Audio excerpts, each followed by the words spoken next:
Oi, amoras! Como é que vocês estão? Espero que vocês estejam bem. Estou aqui com mais um vídeo para o canal. Inclusive, estou muito feliz com o avanço do canal, o avanço de visualizações. Para mim é muito significativo. 10 visualizações, 20 visualizações, né? Eu comecei aqui compartilhando as minhas reflexões, alguns aprendizados e quero cada vez mais continuar compartilhando isso, porque eu tô vendo que tem pessoas que estão interessadas, né? Então isso é muito legal. Já estou aqui com cabelo novo, olha o tamanho desse cabelo, muito grande, olha isso. Mas vou deixar ele aqui atrás por conta do calor, né? Salvador já está daquele jeitão assim, muito calor, tá até douradinho assim, né? É, Mas assim, hoje eu decidi trazer uma reflexão sobre um ponto que eu acho muito interessante e que por muito tempo eu não imaginava que isso era algo tão positivo na minha vivência, na minha essência, na minha criação, mas que eu hoje, com o meu processo de autoconhecimento, já compartilhei aqui um pouquinho e está sendo bem interessante, porque nesse processo de autoconhecimento, de estudo mesmo sobre algumas características importantes até para a gente conseguir de fato as coisas que a gente quer na vida, né, realizar nossos sonhos. Essa é uma característica que eu vi que é muito importante e eu falei, cara, eu já faço isso, já faço isso, né? Já vem da minha criação, minha família e eu sou assim hoje, faz parte da minha personalidade, né? Então, hoje eu quero falar o quão importante é a gente fazer a nossa parte nas mínimas coisas e fazer de propósito e bem feito, né? Tudo aquilo que a gente precisa fazer, tudo aquilo que a gente deve fazer, né? Eu trouxe aqui algumas anotações para não me perder, mas a reflexão de hoje é assim, né? O mundo ele é complexo, é difícil, é injusto, tem muitas questões que a gente não consegue controlar, né? Porque não está no nosso alcance, né? Então nem tudo depende de nós, né? Mas o que depende da gente, né? Ele precisa ser muito, muito bem feito, né? E isso muda, assim, gente, o rumo da nossa vida. Isso muda o rumo da nossa carreira profissional. Então, eu sinto isso porque por muito tempo eu senti que as coisas fluíam muito bem na minha vida. Eu até me questionava, falei, gente, eu sou muito abençoada, as coisas fluem muito, muito bem na minha vida. E hoje, nesse processo de autoconhecimento, eu vejo que o meu processo, né, de auto-organização e de compromisso com todas as coisas pequenas, grandes da minha vida, favorecem para que o universo ele me responda de forma positiva, né? E é isso que eu quero trazer aqui para vocês, né? Um pouquinho dessa reflexão, né? Então, assim, de fato a gente não controla tudo, mas o que a gente faz bem, né? Bem feito e que está ao nosso alcance, né? O retorno positivo, ele é certo, assim. Então, eu tenho isso na experiência da minha própria vida, né? E assim, nesse processo de autoconhecimento, eu vi que essa ideia de controlar o que está ao nosso alcance faz parte da filosofia do estoicismo, né? Eu não conhecia, né? Passei a conhecer agora, né? Que é uma filosofia que ensina que a gente deve focar naquilo que nós podemos controlar e aceitar o que não está em nossas mãos, né? Então, essa é uma filosofia de vida que eu tenho, mas eu não sabia que fazia parte da filosofia do estoicismo, né? Mas, de fato, assim, e quando eu falo da minha criação, né? Eu vou dar alguns exemplos. Então, minha família. Então, eu fui criada muito organizada, desde sempre, né? E minha família, ninguém é militar. minha família, a hora para comer, a hora para acordar, a hora para fazer tudo assim, era tudo muito organizado. Então, 11h30, meio-dia, a comida já estava pronta, né? 9 horas era dentro de casa já para se organizar. Isso tem um tempo, né? Chegar atrasado nos lugares, isso não existe. Então, assim, se a gente tem compromisso, 7 horas da manhã em algum lugar, acorda 5 horas para se arrumar com calma, para sair no horário, pegar o ônibus, chegar no horário certo. Atrasar não existia, né? E, inclusive, isso me acompanha até hoje, mas com amadurecimento de uma forma mais leve, né? Esse ensinamento foi passado para mim de uma forma mais brusca, mas hoje eu já faço isso de uma forma mais tranquila, de forma mais consciente, de fato vendo a importância, né, da gente chegar no horário nas coisas. Então, isso já vem de criação e eu apliquei muito isso durante toda a minha graduação, né? Então, eu sempre fui muito compromissada com tudo que estava ao meu alcance dentro da graduação. Então, eu venho de uma família muito pobre, né? Assim, muito humilde, não, pobre no sentido financeiro, né? E eu fazia muitos brigadeiros para vender, né? Brigadeiro, trufa. Eu sobrevivi na graduação vendendo doces.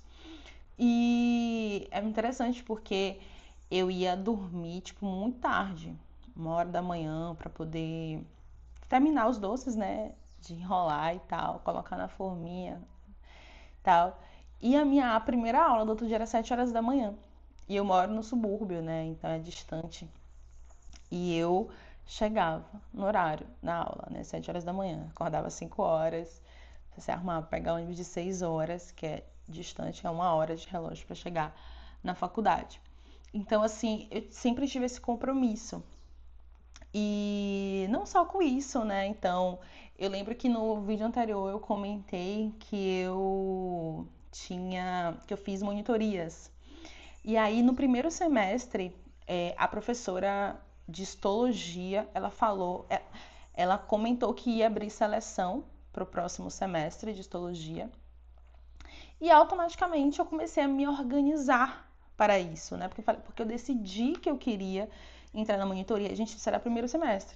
E automaticamente eu comecei a me organizar para poder ir participar da seleção e possivelmente me tornar uma monitora, né? Essa era uma monitoria bem cotada e bem difícil de passar, inclusive, assim.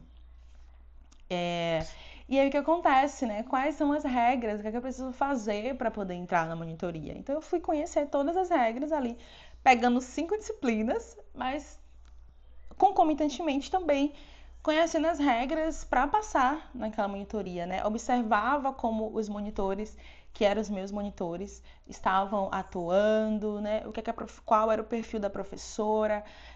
Então, o que está ao meu alcance ali, né? Para poder passar e entrar. Então, conhecer as regras e preparar para poder fazer a prova, para poder fazer a apresentação, o que é que e quando eu passei, né, o que é que os professores queriam como monitor. Então, assim, saber as regras, saber como espera-se que a gente haja. E aqui eu não estou dizendo para a gente ser robô, tá, gente? Jamais.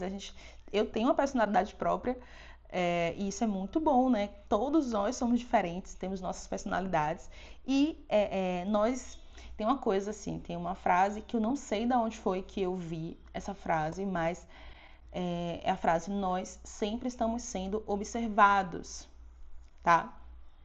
E assim, essa observação que vem do externo olha o nosso comportamento, né? Olha a nossa postura, olha o nosso compromisso com as coisas e também olha a nossa personalidade, né? Então, tem coisas na gente que a gente até nem imagina que seja positiva, né? Mas outras pessoas estão observando a gente e vão querer a gente justamente por conta dessas características, né? Dessas qualidades.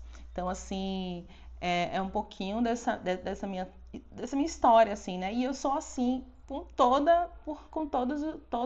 o meu percurso na minha carreira. é assim, né? E também nos outros âmbitos da minha vida também, né? Eu gosto também desse compromisso, dessa coisa de fazer tudo o que eu preciso fazer, o que eu devo fazer muito bem feito. Então, já comecei a dar uns exemplos práticos, eu coloquei aqui. Então, por exemplo, se vocês, né, então, estão pensando em fazer a matrícula para o curso de nutrição. Qual é a instituição?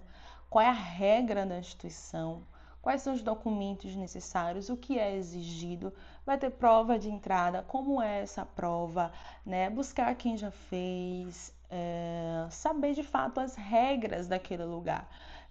E se preparar para fazer a prova. Quais são as documentações? Eu lembro que eu passei na UFBA, e na UNEB em nutrição, mas eu escolhi a UFBA. A UNEB é a estadual da Bahia e a UFBA é a federal da Bahia, que tem a sede em Salvador. Aí eu escolhi a UFBA. Isso eu ia entrar no ano seguinte, tá? Em 2011 saiu o resultado e eu ia entrar em 2012, no segundo semestre de 2012. Automaticamente eu comecei a organizar meus documentos. Tá? E nessa organização antecedente, eu identifiquei que o nome da minha mãe estava errado na minha certidão de nascimento. Vocês acreditam nisso? Gente, aí vai fazer uma nova. Isso tudo leva tempo, né? Tudo isso leva tempo. Fazer uma nova certidão de nascimento, né? Então é ir no cartório para fazer uma nova identidade. Cara, isso tudo leva tempo. Mas quando chegou a hora de eu fazer a minha matrícula, eu estava preparada. Isso tudo fui eu que fui sozinha fazer, né? Porque minha mãe, ela criou a gente pra gente ser extremamente independente. Não sei se isso é bom ou se é ruim. Tem seus impactos negativos. Mas eu já estava com tudo organizado e estava lá bem bonita. Mas nesse cenário, uma amiga minha que tinha passado também na UFBA, quando ela foi para a matrícula, estava faltando um documento. E ela não entrou no curso de engenharia porque ela não tinha o documento. E eu fico assim, cara, é muito triste, né? É muito triste. E aí só reforça a importância dessa organização, né, bem antecipada das coisas que a gente quer, para a gente não perder as oportunidades que aparecem diante de nós, né? Eu vou trazer um outro exemplo. Eu saí da graduação e fiz o mestrado. O mestrado, eu poderia ir para o doutorado diretamente, mas eu decidi não ir para o doutorado direto. Eu decidi ter uma experiência, que é a experiência da residência em saúde. Depois eu posso explicar o que significa, mas assim, você precisa fazer uma prova, né? Se preparar para fazer uma prova para poder entrar. E assim, gente, não é pouco. Como é que fala? Como é que se diz? Disputada não, é muito disputada, tá? Eu tava. E aí, quando eu decidi isso, porque eu tava pensando já, o que é que eu vou fazer depois do mestrado? Eu tinha 2 anos de mestrado. Eu fiz 3 anos de mestrado por conta da pandemia. No segundo ano, eu comecei a pensar qual seria o meu caminho após o mestrado. Então, eu ainda tinha 1 ano de mestrado, mas eu já estava pensando no pós. E nisso, eu falei, tá, se eu quiser entrar na residência, eu preciso ter minha habilitação profissional. Eu não tinha minha habilitação profissional ainda, porque quando a gente entra na carreira acadêmica não é obrigado, mas isso não é certo, porque até eticamente, né, se eu estou atuando como nutricionista, eu preciso ter a carteira, né? Hoje eu tenho consciência disso, então eu recomendo que você se formou, se você quiser atuar em nutrição, faça a sua habilitação profissional. Inclusive te dá oportunidades, tá? Porque tempo de carteira, né, de habilitação profissional conta também para você concorrer para algumas coisas. E aí eu falei, cara, eu vou então tirar minha carteira. Isso era na pandemia, tá? Vou tirar minha habilitação profissional logo. Pronto. Aí fiz os trâmites certíssimo, deu tudo certo. O pessoal do conselho, todo mundo, pronto. Foi tudo tranquilo, assim, não tive nenhum problema. Né? E faço as coisas com calma, né? Não tem aquela pressa, sabe? Fazendo as coisas com calma. Tirei minha carteira, né? Pronto. Aí Passou o ano, comecei a ver quais eram os assuntos. Eu escolhi a residência que eu ia fazer, eu escolhi a residência de planejamento e gestão. Então, quais são os tópicos de isso? Gente, eu estava finalizando o meu mestrado, eu nem tinha defendido, ainda tinha que escrever, né, a dissertação, escrever artigo, tudo isso, escrevendo livro, tudo isso assim, de forma muito concomitante. Mas é isso, é muita dedicação.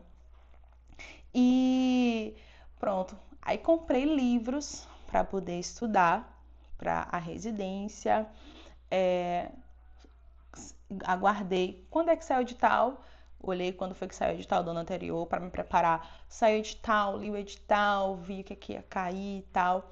Me preparei, defendi minha dissertação, continuei estudando para a residência, para fazer a prova e eu passei na prova. Tipo assim, de primeira, gente, a residência é extremamente disputada e eu assim, passei de primeira. Eu falei, gente, eu não acredito. Eu chorei tanto. Porque assim, era uma aposta que eu tinha feito, mas sem garantia nenhuma, porque é muito concorrido. É, e eu tava fazendo uma coisa assim que não era esperada, né? Nem pela minha orientadora. Minha orientadora ficou bem chateada, inclusive, porque eu não fui pro doutorado. Mas eu fiquei firme ali no que eu queria, me preparei e eu passei. Gente, eu chorei tanto, tanto, tanto. Porque de fato é uma experiência única você entrar na residência em saúde. Nós somos 2 anos, aí foram 2 anos e eu extremamente feliz, né? E pronto, com 1 ano de residência eu já estava decidindo o que ia fazer depois, que era o doutorado. E aí comecei a me preparar para o doutorado, que é o que eu estou hoje, e foi a mesma coisa. Preparação com antecedência, tudo organizadinho. Então, assim, são exemplos de como a gente deve se preparar, sabe? Então, você tem que sempre que estar olhando para frente, quais são os caminhos que você quer seguir. E tudo isso, gente, exige o que eu tenho dito aqui, né? Que é o propósito. Qual é o propósito da minha carreira? O que é que eu quero para minha carreira profissional? Então, a partir disso, aí eu vou e me preparo para essa carreira. Né? Vejo quais são as regras do jogo para me preparar para essa carreira. E assim, isso, gente, é no dia a dia também, tá? Tem uma coisa muito interessante que é, por exemplo, o fato de chegar no horário para as coisas. Se a gente tem um horário para chegar ou na aula ou no trabalho, a gente precisa seguir aquele horário. Se a gente não consegue seguir aquele horário, a gente precisa comunicar. Nosso professor, não consigo chegar no horário. Nosso chefe não consegue. Por quê? Né? A gente não consegue e tal.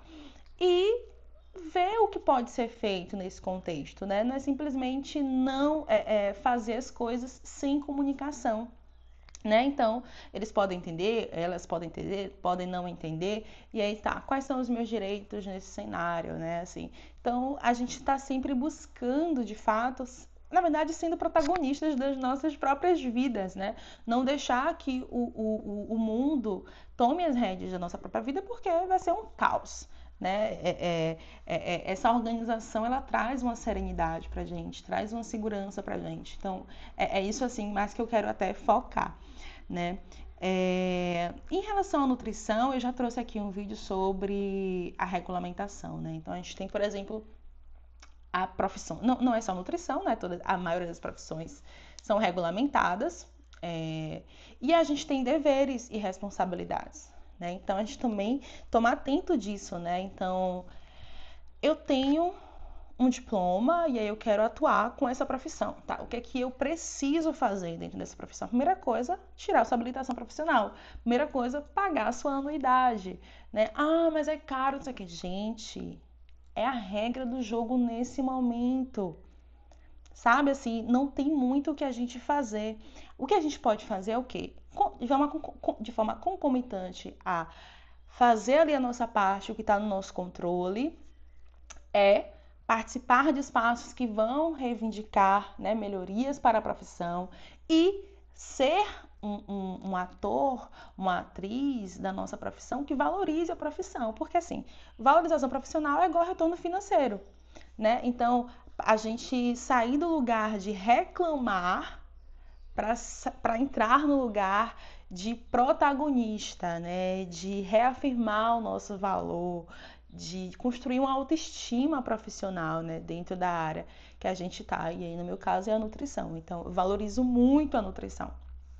E eu sei que nós somos uma profissão desvalorizada socialmente, né? E isso reverbera, é um ciclo, né? A gente não tem propostas muito boas de trabalho e aí a gente de fato fica comprometido em relação ao pagamento dessa anuidade, né? Mas assim, o que é que de fato está no nosso controle que a gente pode fazer bem feito? Será que é se organizar? Para poder ali separar, por exemplo, R$ 50 por mês para poder juntar, para poder conseguir pagar a anuidade certinho no outro ano, sabe? Então, assim, tem coisas que a gente tem como controlar e isso não anula o fato de a gente precisar reivindicar nossos direitos, melhorias para as nossas carreiras, né, para as nossas profissões. Mas isso também é um aspecto coletivo, que eu sempre estou trazendo aqui essa importância do coletivo, apesar também de reconhecer a importância do nosso papel individual. Que aí entra numa coisa que eu estou apaixonada, que é a autorresponsabilidade, né? Ser autorresponsáveis. Qual é a minha parte nessa pizza toda? Né? A gente tem um cenário brasileiro em que a gente, de fato, fica muito desmobilizado por conta de um cenário político, né? Em que as pessoas que estão no Congresso, nas assembleias, estão fazendo o que querem, né? Tem um jeitinho brasileiro, tem as injustiças, né? Tem as roubalheiras, as coisas, mas a gente não pode se espelhar nesse cenário, né? A gente não pode se espelhar nisso, a gente precisa se espelhar no que é ético pra gente, né? E sermos politicamente corretos no nosso meio que a gente consegue, né? E com isso a gente vai longe, tá? Eu tô dizendo a vocês.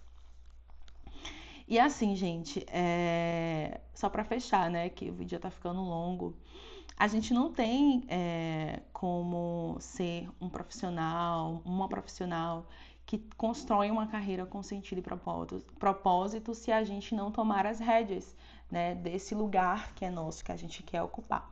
Então era essa a mensagem que eu queria trazer para vocês, né, que quando a gente faz a nossa parte com consciência, é justamente aí que a gente mostra o nosso valor, tanto enquanto seres humanos, né? Porque as pessoas observam a gente e quando a gente faz as coisas corretamente, a gente se torna uma referência, inclusive, quanto também dentro da nossa profissão, né? A gente se torna uma referência dentro da nossa profissão, né? E essa valorização da nossa profissão, ela começa por nós, né? Começa nessas pequenas e grandes ações que nós fazemos muito bem feitos quando a gente faz o que a gente deve fazer, tá?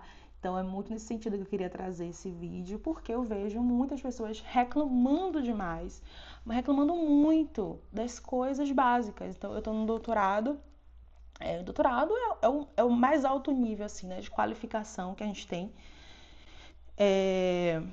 São 4 anos, né, de estudo, de trabalho, e a gente tem disciplinas. A gente está com os professores mais renomados da nossa área, e aí eu tenho colegas que ainda estão reclamando, sabe? Da forma de avaliação, sabe? De algumas coisas que eu fico assim, gente, não, não é assim, né? A gente, vamos fazer a nossa parte, qual é a regra, né? Esse professor está aqui há anos. O que a gente não pode aceitar, gente, é desrespeito, né? Obviamente são as coisas que não tem como aceitar mesmo. Mas reclamar da forma de avaliação de professor, não tem como, né? Essa hora, nem antes eu reclamava, né? Então eu lembro que no outro vídeo eu comentei sobre a disciplina de biologia. No primeiro semestre da minha graduação, tinha um professor de biologia e ele passava, a prova dele era dissertativa, a gente tinha que descrever todo o processo, né, celular daquele tema que a gente estava estudando. Pronto, eu conheci a regra e fui fazer exatamente estudar e estudar de fato para que eu chegasse na prova e entregasse a forma de avaliação, né? E eu lembro que eu tirei uma das maiores notas da sala na primeira prova. E muitas pessoas tiraram muitas notas baixas. E muitas pessoas, antes da gente entrar na faculdade, né? Antes da gente começar o semestre, colocava o terror desse professor e tal. Mas é isso, a gente precisa sair dessa lógica de reclamar, né? A gente precisa sair da lógica de reclamar e ir para a lógica de qual é a regra, conhecer as regras do jogo, né? Eu ouço isso muito em alguns vídeos que eu vejo sobre como ser, né, um profissional diferenciado. E assim, conhecer as regras do jogo, fazer. E a partir daí você vai começar. Quando você chegar em algum nível, né, você vai começar a ditar as regras novas, né? Então, por exemplo, eu não gosto da forma que esse professor avalia. Quando eu for professor, professora, eu vou fazer diferente, né? Eu vou fazer diferente, eu não vou agir dessa forma porque eu sei disso, disso, disso, disso, disso. Né? Então, por exemplo, eu sou uma mulher negra, suburbana, né? De origem humilde e tal. Quando eu estiver dentro da universidade e eu vou tratar os meus alunos, eu vou fazer avaliações diferentes, porque eu já vou vir de uma outra realidade. E a universidade é esse lugar plural, e não só a universidade, né? Eu acho que todos os outros espaços que a gente for, a gente pode fazer a diferença, se tornar um profissional diferenciado para fazer a diferença nesses espaços que a gente vê numa clínica, gente, dentro de um hospital, né? Mas a gente precisa passar por instituições e estruturas que já existem regras e a gente segue essas regras para depois que a gente alcançar um certo nível de maturidade, um certo nível de poder, né? Porque todos os espaços que a gente ocupa são espaços de poder. Eu já trouxe isso aqui. A gente, de fato, ser a pessoa ali que vai estar colocando novas possibilidades de regras para que os que virão depois possam ter experiências até melhores do que as nossas. Então, assim, o vídeo vai ficar longo, eu queria um vídeo de 10 minutos, mas eu falo muito e tô falando até coisas aqui que talvez ainda, né, não esteja na experiência de vida, né, de muitos de vocês, mas já tô jogando aí, preparando, porque, enfim, eu sou assim, eu gosto muito de refletir sobre as coisas e eu tô muito feliz de estar compartilhando essas minhas experiências. Espero que seja útil para algum de vocês, espero que vocês tenham gostado. Curte, comenta, compartilha, tá? E até o próximo vídeo.